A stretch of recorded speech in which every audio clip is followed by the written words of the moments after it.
ખેડૂત મિત્રો તમને 75,000 રૂપિયાની સબસિડી મળવાની છે। તો કઈ રીતે મળવાની છે એની વાત કરીએ તો મિત્રો તમારે એક મશીન ખરીદવાનું છે જેનું નામ છે ફસલ IoT। તો આ મશીન તમે ખરીદશો એટલે તમારે પહેલો તો શું ફાયદો થશે એની વાત કરીએ તો મિત્રો તમારે આ મશીન ખરીદશો એટલે તમારા ખેતરની અંદર તમારે પાણી ક્યારે આપવું અથવા તમારા ખેતરની અંદર કઈ કઈ રોગ અથવા તો જીવાત ક્યારે આવવાની છે, ત્યારબાદ તમારું વાતાવરણ કેવું છે, તમારો વરસાદ કેવો આવવાનો છે તમારા ખેતરની અંદર, એની ભાઈ તમારે XYZ માહિતી તમારા ખેતરની તમને આપી દેશે। આ સરકારે નવો નિર્ણય લાવ્યો છે ફક્ત ને ફક્ત એમના માટે કે જેની અંદર તમારા ખેતરની અંદર ટપક અથવા તો તમારે ફુવારા લગાવેલા છે।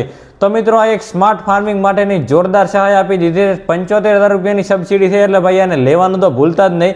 આ મશીન લગાવશો એટલે તમારે કોઈ પણ ભાઈ કોઈ જરૂર જ નહીં પડે, બધી જ માહિતી તમને સીધી જ મોબાઈલની અંદર મળી જવાની છે મિત્રો। તો આ સબસિડી તમને કેવી લાગી એ કોમેન્ટ કરી દેજો અને બધા જ ખેડૂત મિત્રો સુધી આ વિડીયોને શેર કરી દેજો। બાકી મિત્રો મળીએ આવા જ નવા વિડીયો સાથે, જોડાયેલા રહો જય ખેડૂત મિત્ર સાથે। બાકી જય હિન્દ, જય જવાન, જય કિસાન।